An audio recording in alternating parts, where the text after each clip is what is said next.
of yesteryear. And when the date, the 27th of Elul, Chav Zayin Elul, marks the Hilula of a great rabbi. His name was Chacham Yeshua Ben-Shoshan. Zecher Tzadik Libracha. He was precisely born on the 26th of December in English year 1945 and passed away in the year 2018. He was approximately, I believe, 73 years of age at the time of passing. That was on the 7th of September. He was a great rabbi, a great Kabbalist of Yerushalmi also, and was part of the group, the המחתרת, היהודית, also very interesting.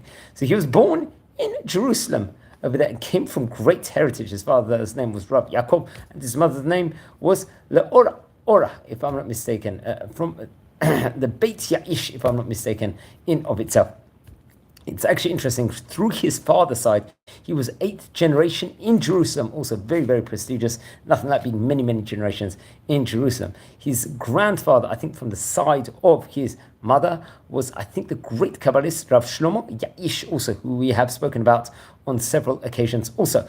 And what's interesting is, I think his grandfather from the side of his father was a famous Kabbalist, Rabbi Mordechai Ben-Shoshan, who was maskir of the famous yeshivat Bet El, the great Kabbalist yeshiva Bet El. His father learned actually in yeshivat Porat Yosef, the famous Sephardic bastion of the Sephardic yeshivot in Israel, and I believe he happened to be a chavruta, a learning partner with the famous Rabbi Ovadia Yosef, who will become the chief rabbi of Israel and arguably one of the greatest rabbis of all time.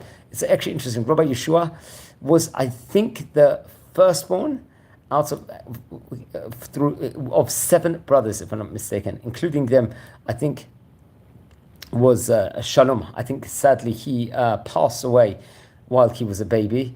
And he himself, I think, learned in the Beit Midrash Moriah, and afterwards he went to the Bet Sefer of Doresh Sion. Now, Doresh Sion was another famous Torah academy, which we've spoken about on various occasions, based in Jerusalem. It was Beit Midrash, it was Beit Sefer in Jerusalem itself, and he would learn in various other places, I think, including the seminar, Lipshitz Lemorim, if I'm not mistaken, a specific academic college, also with a religious one with regards to education. He would also serve inside the Israeli army and learned in the famous Yeshivat Merkaz Harav, a place we visited before on this channel, and also learned in the famous Yeshivat Porat Yosef.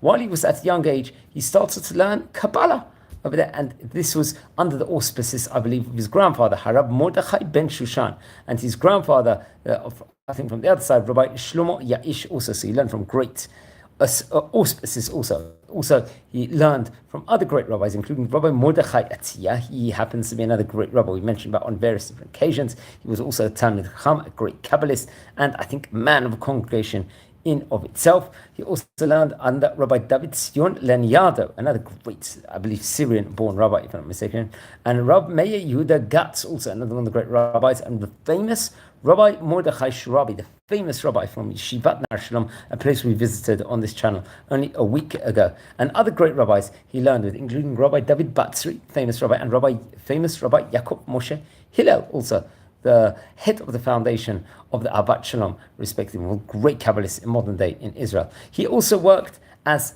a moher, person that performs circumcisions, and it's actually interesting, his wife's name was Yael Freihan, if I'm not mistaken, that's the name, and I believe they had 10 children, if I'm not mistaken, also, which is actually very interesting enough. So he had various different positions, especially in the famous Yeshivat Merkaz Harav, the famous yeshiva, I think it's based in around the Kiryat Moshe neighborhood, respectively, over there. And many things we can relate to over with regards to the great rabbi.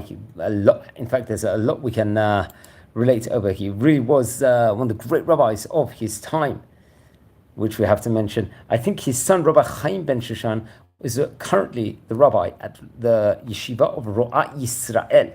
Also, if I'm not mistaken, I think this yeshiva in of itself is headed by Rabbi David Dukevich, and it's a yeshiva, I think, based in the Shomron area, the Shomron Plains in of itself, really, really great yeshiva, I think, in Yitzhak.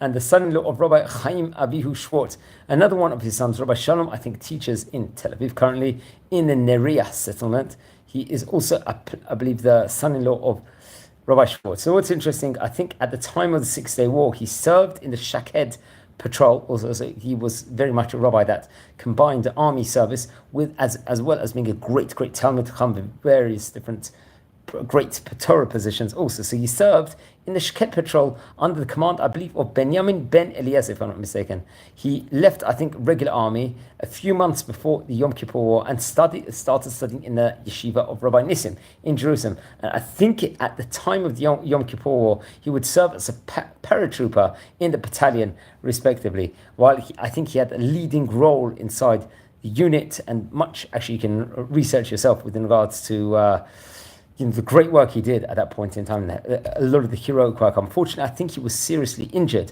I think in a face-to-face battle, but he continued fighting while he was wounded. It was reported over he spent several months in hospital, and I think he spent time in a convent, sent home also, and then actually returned immediately to yeshiva to keep learning. I think he was on and off. I think at one stage, I think he was drafted again in the year 1974 into a territorial defense officer in Judea and Samaria also. And I think there was other things that we can mention within regards to him, which very, very much is documented. But he was really a lion of Israel, and the one that loved Eretz Israel and fought for Eretz Israel and learned Torah for Eretz Israel, for this great country in of itself.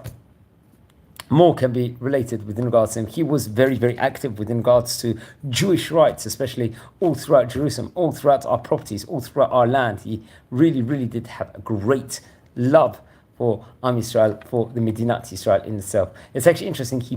He actually himself established holy prayers throughout the country for the schut of the land of Israel, for Eretz Israel, and for the salvation when Israel was in trouble from the wicked enemies, unfortunately, we've got even nowadays. Among he had various different tefillot, I believe, he set up and established in himself for the country in itself. I think was a Shivat Kortei Brit, if I'm not mistaken, and Piyutim HaKtoret also, he would actually bring about the Piyutim of the Ktoret with the specific kavanot, with the intentions of specific and he did this within regards to, I think he did the gatherings at the Western Wall inside the Kotel Maravi, respectively, holiest place, in the Marat Machpelah, obviously in the holy city of Hebron. Also, Keve Yosef, he would actually have large groups of gatherings for people to actually pray, because we know how important it is to pray by the Kivrei Tzadikim. It's got really great zenith potency to do with it also. I think in Kever Rashbi and in various other places, in Kever Ari, I think in Tzfat, and Navei Mosa, if I'm not mistaken, various different places. And I think at the time when there was what happened in Gush Katif, which is very, very well documented, the evacuation of Gush Katif in the year 2005, he would pray with many of the people, I think, in Zion Square and in the weighted Gush Katif to stop this, let's say, atrocity, which is definitely proven to be, of us giving away those settlements. He actually, I believe, founded with another rabbi, with Yaakov Novik, the organization Lechilutz Benot Mikvarim Arabim B'Shem Achotanu, if I'm not mistaken, and this will save basically Jewish girls from the hands of Arabs over there. And I think he was close also, the famous Rabbi Mordechai Eliyahu also.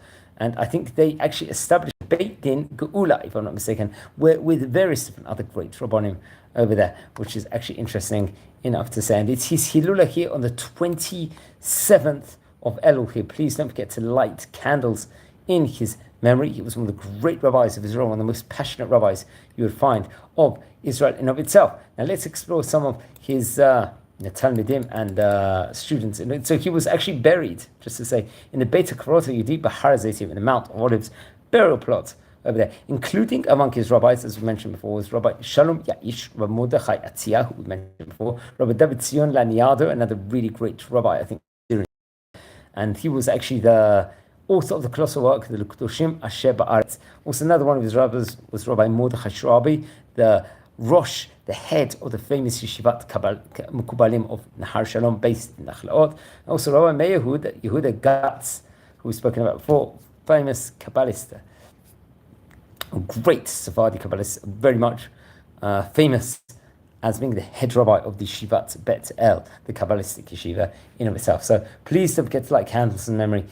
I believe it's 6 years since he passed away. I'm wishing you well. Please, everyone, subscribe to the channel. We've covered already more than 400 great rabbis of yesteryear. We're a community here. We're learning more. Subscribe to the channel, like the videos. Wishing you all a great day.